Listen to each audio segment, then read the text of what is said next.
Hello दोस्तों, आज हम पढ़ेंगे रक्त यानी ब्लड के बारे में। तो हमने इससे पहले पढ़ा था हार्ट यानी दिल के बारे में।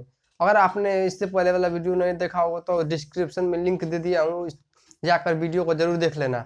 और हम अब चलते हैं वीडियो की तरफ। तो आप यूट्यूब पर अभी आप मतलब चैनल पर नए हैं तो चैनल को सब्सक्राइब कर रहे हैं जरूर। उसके बाद से हम देखते हैं इसे रक्त यानी ब्लड। ब्लड क्या होता है? तो ब्लड जो है हमारे शरीर ब्लड जो है हमारे शरीर में पूरा शरीर में ब्लड ये फैला हुआ है।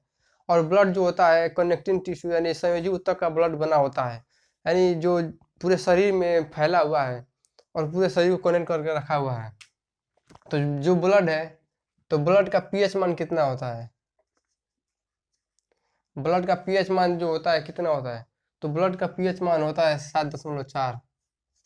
ठीक, 7.4 होता है और ये क्षारीय होता है। ब्लड क्षारीय होता है, इसका पीएच मान 7.4 होता है। जो हमारे शरीर में ब्लड होता है, ब्लड का निर्माण कहाँ पर होता है?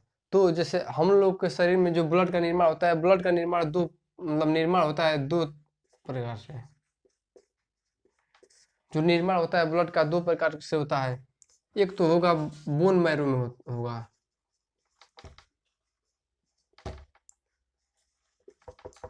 बोन मैरो में ब्लड का निर्माण होता है। बोन मैरो यानी जो हड्डी, जो बोन चैप्टर हम पढ़ाए हुए हैं, बोन चैप्टर में हम बताए थे कि ब्लड का निर्माण बोन मैरो में होता है। ठीक, जो बोन मैरो में हड्डी के बीच खोखली जो जालीनुमा आकृति होती है उसी में ब्लड का निर्माण होता है। और ब्लड में आरबीसी और डब्ल्यूबीसी का निर्माण इसी में होता है। ठीक, और एक ब्लड का निर्माण होता है यानी जो भ्रूण होता है, जैसे भ्रूण में लीवर में होता है। भ्रूण में जो बच्चे जो भ्रूण में ब्लड का निर्माण होता है वो लीवर में होता है। यानी जो बच्चा पेट में रहता है अभी, यानी जो भ्रूण है उसमें जो ब्लड का निर्माण होगा वो लीवर में होगा। ठीक, तो ब्लड का निर्माण दो प्रकार से होता है, एक बोन मैरो में ब्लड का निर्माण होता है और एक भ्रूण में होता है। तो जो मतलब यानी जो भ्रूण में, जिस बच्चे का भ्रूण में मतलब भ्रूण में जब ब्लड बनेगा तो कहाँ बनेगा? लीवर बनाएगा उसको। लीवर जो है ब्लड को बनाएगा भ्रूण में। और जो बच्चा जब जन्म लेने के बाद जो बच्चा में ब्लड बनेगा वो कहाँ बनेगा? बोन मैरो में बनेगा। तो जो बोन मैरो यानी जो ब्लड होता है मेल में कितना पाया जाता है और फीमेल में ब्लड कितना पाया जाता है? तो मेल में जो है, मेल में फीमेल के अपेक्षा में कम ब्लड पाया जाता है। जैसे मेल में 5.5 लीटर ब्लड पाया जाता है, मेल में 5.5 लीटर ब्लड पाया जाता है और फीमेल में ठीक आधा लीटर ब्लड कम पाया जाता है। फीमेल में 5 ही लीटर ब्लड पाया जाता है और मेल में 5.5 लीटर ब्लड पाया जाता है। फीमेल में ब्लड की मात्रा कम होती है जिससे मतलब फीमेल को जल चक्कर वगैरह ज़्यादा आता है और मेल में जो होता है 5.5 लीटर ब्लड होता है। ठीक, तो जो ब्लड फीमेल में, अब देख जैसे रक्त जो है तो रक्त परिसंचरण की खोज किसने किया था? जैसे रक्त परिसंचरण की खोज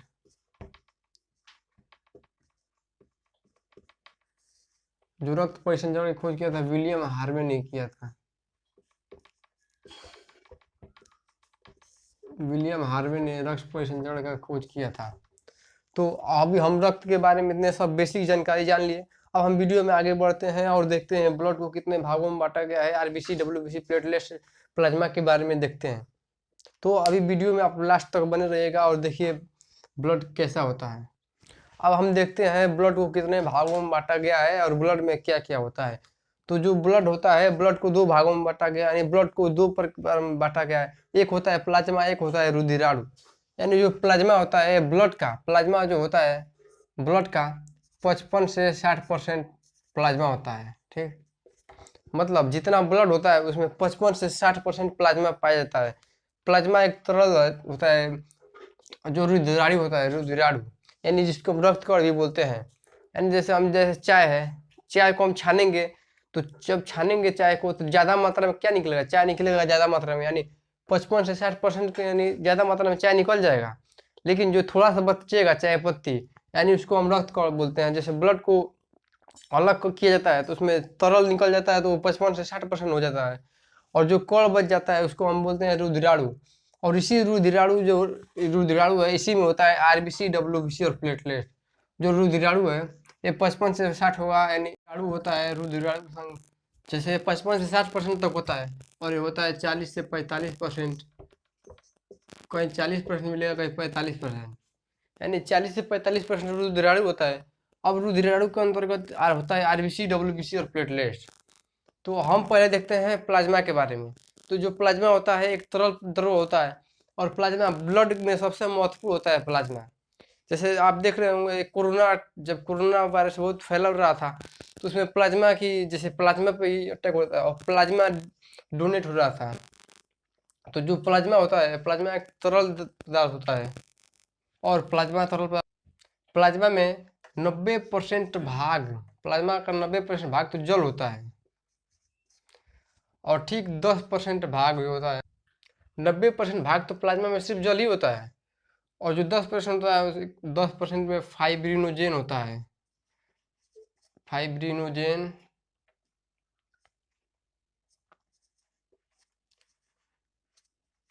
10% भाग में फाइब्रिनोजेन, और होता है प्रोथ्रोम्बिन।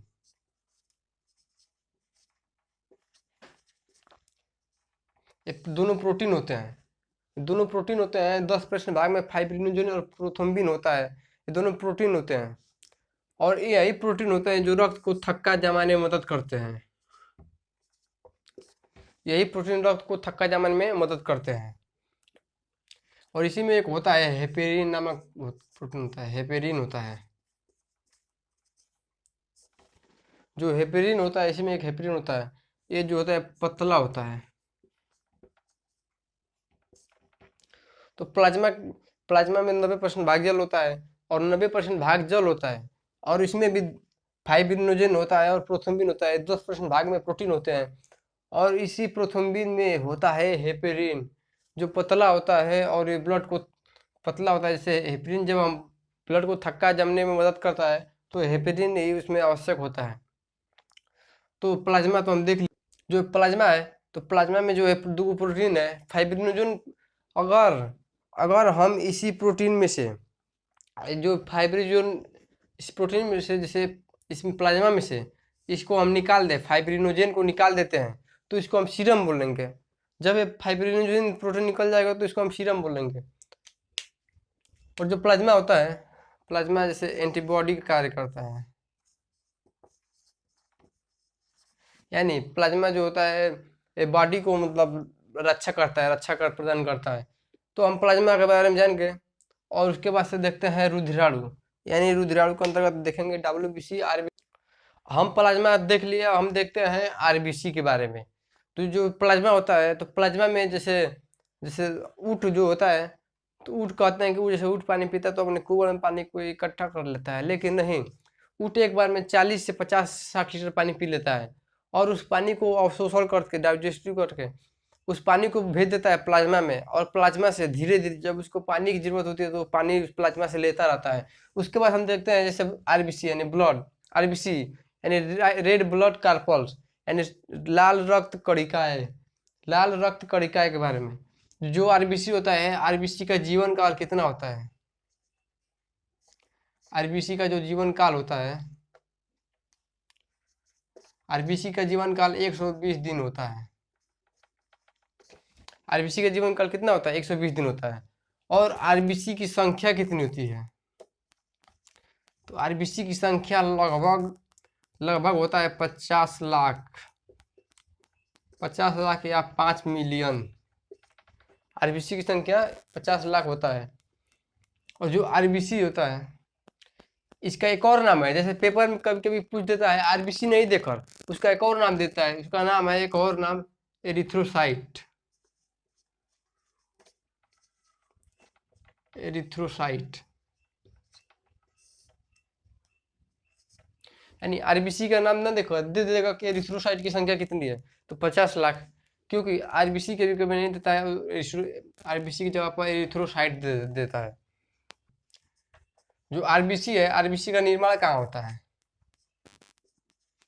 तो आरबीसी का निर्माण कहाँ होगा? बोन मैरो में होगा। बोन मैरो कहाँ होता है? आरबीसी का निर्माण बोन मैरो में होगा। और बोन मैरो कहाँ होता है? बोन मैरो जो हड्डी, खोखली हड्डी होती है, उनके बीचों बीच में होता है बोन मैरो। ये हम जब बोन पढ़ाए थे उसमें बताए थे बोन मैरो कहाँ होता है और आरबीसी कैसे बनता है। तो आरबीसी बोन मैरो में होता है, बोन मैरो में आरबीसी बनता है। और जो आरबीसी होता है, आरबीसी में लाइसोसोम, लाइसोसोम, आरबीसी में लाइसोसोम और केंद्रक नहीं पाया जाता है। आरबीसी में लाइसोसोम और केंद्रक नहीं पाया जाता है क्योंकि जो लाइसोसोम होता है, लाइसोसोम कोशिका में बताए थे लाइसोसोम का क्या कार्य है। तो जैसे लाइसोसोम होता है इसमें जल अपघटन नहीं पाया जाता है, इसमें लाइसोसोम और केंद्रक नहीं पाया जाता है। ठीक। और जो आरबीसी होता है, आरबीसी में क्या, आरबीसी में हीमोग्लोबिन पाया जाता है, आरबीसी में हीमोग्लोबिन पाया जाता है। जैसे आरबीसी में से हीमोग्लोबिन पाया जाता है, तो जो हीमोग्लोबिन होता है आरबीसी में पाया जाता है। लेकिन जो इसमें मेल में होता है और फीमेल, तो मेल में प्रति 100 ml में जैसे 14 हीमोग्लोबिन पाया जाएगा और फीमेल में 13 हीमोग्लोबिन पाया जाता है। तो फीमेल में तो कम हीमोग्लोबिन पाया जाता है, जैसे ब्लड फीमेल में भी 5 लीटर पाया जाता है और मेल में 5.5 लीटर ब्लड पाया जाता है। तो हीमोग्लोबिन की संख्या भी मेल में 14 होगा और फीमेल में कम होता है, 13 होता है, जिसके वजह से औरतों को ज़्यादा चक्कर वक्कर आता है। तो हीमोग्लोबिन की संख्या 14 हो गई। एक रोग होता है एनीमिया रोग। जो एनीमिया रोग होता है, एनीमिया रोग होता है ब्लड की कमी से होता है। ठीक। तो जो ब्लड होता है, ब्लड में किसकी कमी से होता है, तो इस ब्लडवा में आरबीसी की कमी से होता है। और आरबीसी के अंदर पूछे तो आरबीसी के अंदर हीमोग्लोबिन की कमी से होता है। तो एक तरफ से बोल सकते हैं एनीमिया जो रोग होता है हीमोग्लोबिन की कमी से होता है, लेकिन कभी कभी पूरा डीप में देता है तो इसको हम हीमोग्लोबिन बोलेंगे, और कभी कभी डीप में ऑप्शन में नहीं देता है। तो जैसे देता है एनीमिया जो रोग होता है ब्लड की कमी से होता है, और उस ब्लड के अंदर देगा तो ब्लड के अंदर आरबीसी की कमी से होगा और आरबीसी के अंदर हीमोग्लोबिन की कमी से। ठीक। तो आरबीसी के अंदर हीमोग्लोबिन पाया जाता है। तो ठीक। तो आरबीसी के बारे में इतना जान गए। तो आरबीसी का निर्माण कहाँ होता है, आरबीसी का निर्माण यहाँ पर बोन मैरो में होता है। ठीक। लेकिन बोन मैरो में कहाँ होगा, जैसे बच्चा जब जन्म ले लेता है तो उसके बाद से उसका जो आरबीसी बनता है वो बोन मैरो में बनता है। लेकिन जो बच्चा पेट में रहता है उसको हम भ्रूण बोलते हैं, बच्चा तो बोलेंगे नहीं।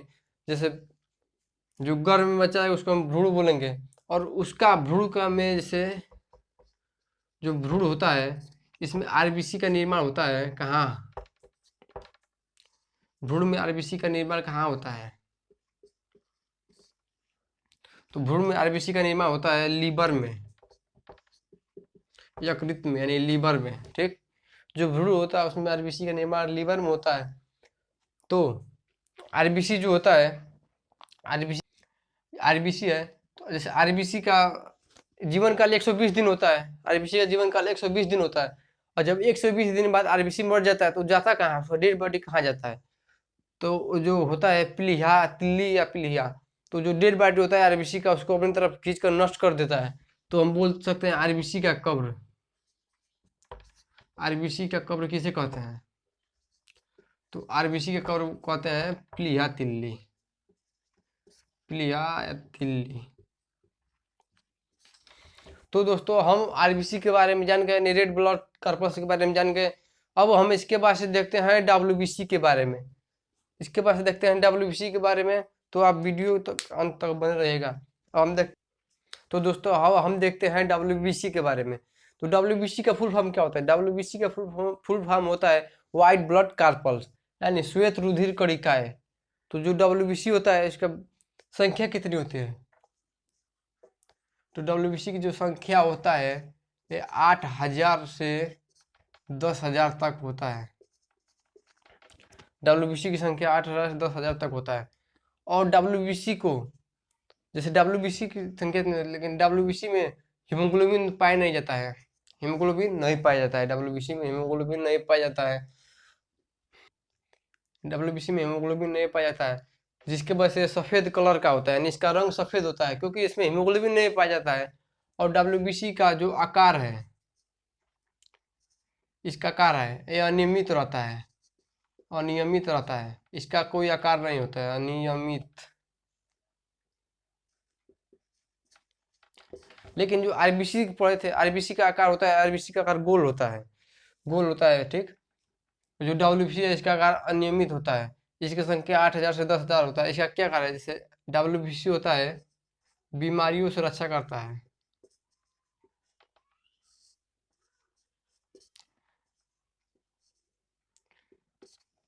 जो डब्ल्यूबीसी होता है, डब्ल्यूबीसी का एक और नाम है, उसको हम बोलते हैं ल्यूकोसाइट।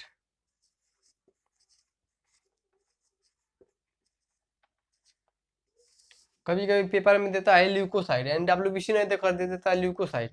डब्ल्यूबीसी का एक और नाम है जिसको हम बोलते हैं ल्यूकोसाइट। और डब्ल्यूबीसी की संख्या 8,000 हो गई, इसको हम एक और नाम से बोलते हैं ल्यूकोसाइट। और जो इसका जीवन काल होता है, जीवन काल, डब्ल्यूबीसी का जीवन काल होता है सिर्फ 4 दिन ही होता है। आरबीसी का जीवन काल कितना था? 120 दिन था, लेकिन डब्ल्यूबीसी का जीवन काल तो सिर्फ 4 ही दिन। यानी जैसे आरबीसी था, आरबीसी की संख्या कितना था? 50 लाख। डब्ल्यूबीसी की संख्या कितना है? 8 से 10,000। तो इनमें जो हो गया 8 से 10,000 था, उसमें 50 लाख था। तो उसमें भी जो रुधिराणु था उसका 90%, 99% भाग तो रुधिराणु का 99% भाग तो आरबीसी था। 1% भाग में डब्ल्यूबीसी और प्लेटलेट्स पाया जाता है। तो हम आरबीसी डब्ल्यूबीसी के बारे में जान गए। डब्ल्यूबीसी में एक होता है टी सेल, डब्ल्यूबीसी में टी सेल होता है। तो टी सेल होता है सबसे मतलब इम्पोर्टेंट सेल होता है, सबसे, जैसे टी सेल होता है कहीं भी शरीर के अंदर, कहीं भी बैक्टीरिया का आक्रमण हो, यानी कहीं भी लड़ाई झगड़ा, कहीं भी शरीर के अंदर आक्रमण हो, तो टी सेल पहुंच जाता है लड़ने के लिए। टी सेल बहुत मजबूत होता है, मतलब कहीं भी पहुंच जाता है लड़ने के लिए। तो जो टी सेल होता है, एचआईवी में एचआईवी रोग होता है, इसमें टी सेल मर जाता है, ठीक। एचआईवी रोग में टी सेल मर जाता है, यानी जब ऐसा एचआईवी रोग होता है, क्यों होता है? टी सेल मर जाता है, एचआईवी रोग हो जाता है। और जो एचआईवी टी सेल होता है हर बीमारी से रक्षा करता है, हर बीमारी से रक्षा करता है टी सेल। और जो टी सेल होता है, डब्ल्यूबीसी में जो सबसे बड़ा डब्ल्यूबीसी होता है, डब्ल्यूबीसी में जो सबसे बड़ा होता है उसको हम बोलते हैं मोनोसाइट।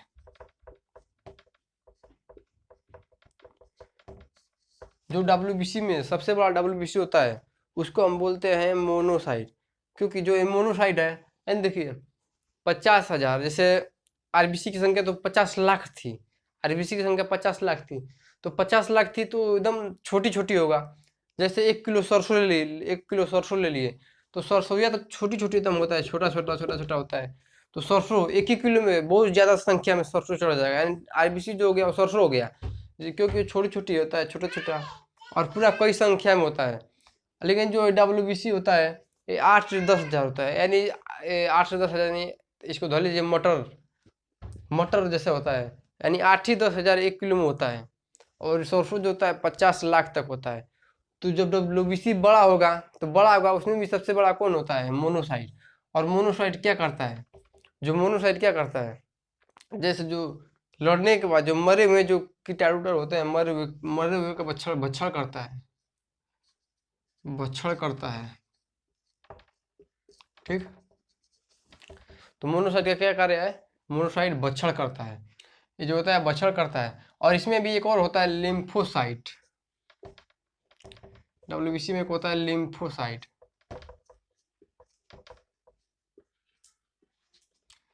तो जो ये लिम्फोसाइट होता है, लिम्फोसाइट होता है एंटीबॉडी का निर्माण करता है, निर्माण करता है एंटीबॉडी का, ठीक।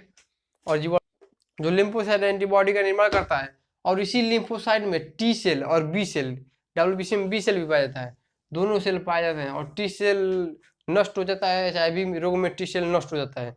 तो दोस्तों हम डब्ल्यूबीसी के बारे में जान गए, अब हम डब्ल्यूबीसी के बाद से देखते हैं प्लेटलेट्स के बारे में। तो चलिए हम तो दोस्तों अब हम देखते हैं प्लेटलेट्स के बारे में। तो जो हम इससे पहले WBC और RBC पढ़ लिए, अब हम देखते हैं प्लेटलेट्स के बारे में। तो जो प्लेटलेट होता है इसका जीवन काल कितना होता है? प्लेटलेट्स का जीवन काल होता है 7 दिन। प्लेटलेट्स का जीवन काल जो होता है 7 दिन होता है। और प्लेटलेट्स का कार्य क्या है? प्लेटलेट्स का जो कार्य है ये होता है रक्त का थक्का जमाना।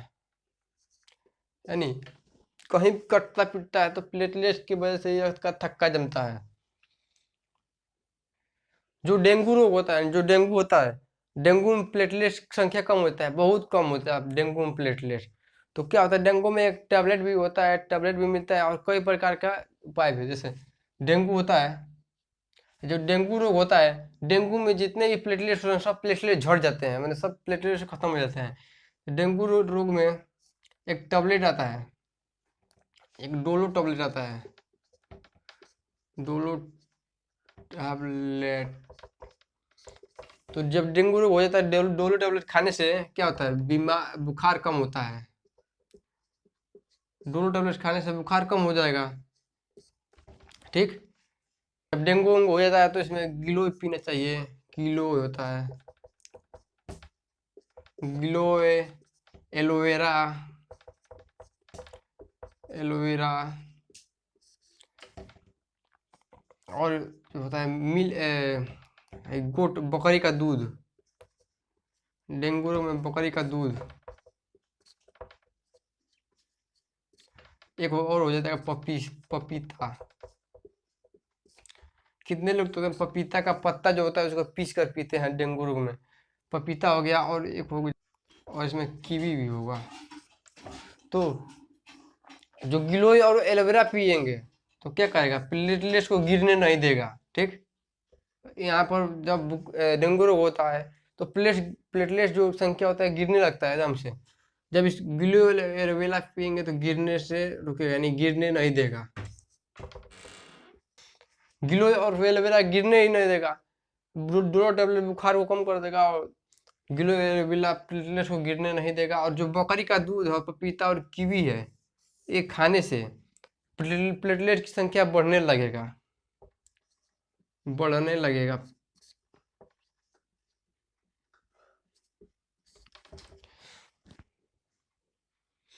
तो हम देखते हैं जैसे प्लेटलेट्स है, तो प्लेटलेट्स का कार्य क्या है, थक्का नहीं। इसका संख्या कितना होता है, संख्या जो होता है प्लेटलेट्स की संख्या होता है 2 से 3 लाख तक, मतलब 2 से 4 लाख तक होता है, यानी लगभग 2 से 3 लाख, 2 से 3 लाख तक प्लेटलेट्स की संख्या होता है। और जो मतलब सामान्य मनुष्य में प्लेटलेट्स संख्या कम से कम 2 से 2.5 लाख तक प्लेटलेट्स संख्या होनी चाहिए। क्योंकि अगर ये प्लेटलेट्स की संख्या 2.5 लाख तक, क्योंकि जैसे इसकी संख्या जब कम होने लगेगा, प्लेटलेट्स की संख्या कम होने लगेगा, यानी जो है डेंगू बीमारी है, डेंगू बीमारी, तो डेंगू बीमारी में प्लेटलेट्स की संख्या 2.5 लाख से घटकर 80,000 तक हो जाता है। यानी 80,000 तक सब प्लेटलेट्स खत्म हो जाते हैं, यानी 80,000 ही बच जाते हैं लगभग। तो उसमें क्या होगा, डेंगू बीमारी में डोलो टैबलेट खाने से खाइए, बुखार ठीक हो जाएगा। गिलोय एलोवेरा पीने से प्लेटलेट्स गिरना रुक जाएगा। और बकरी का दूध, पपीता और कीवी फल होता है, मिलता है, खाने से प्लेटलेट्स फिर बढ़ने लगेगा। और जब प्लेटलेट्स की कमी होगा तो एकदम सुस्ती सुस्ती शरीर हो जाएगा, पूरा बुखार बुखार हो जाएगा। तो दोस्तों हम जान गए प्लेटलेट्स के बारे में, यानी हम आज ब्लड में WBC, RBC और प्लेटलेट्स पढ़ लिए। अब हम इसके बाद से पढ़ेंगे प्लेटलेट्स की, इसके बाद से पढ़ेंगे जैसे रक्त का क्या कार्य है, रक्त कैसे कार्य करता है, और इसमें एक लिम्फ भी होता है, लिम्फ का क्या कार्य है। फिर ब्लड ग्रुप पढ़ेंगे। तो दोस्तों अगर अभी तक आप लोगों ने हमारे चैनल को सब्सक्राइब नहीं किया तो सब्सक्राइब करके नीचे बेल आइकन का बटन होगा दबा दीजिए, जिससे आपको नोटिफिकेशन मिलता रहेगा। अब हम इस आगे की क्लास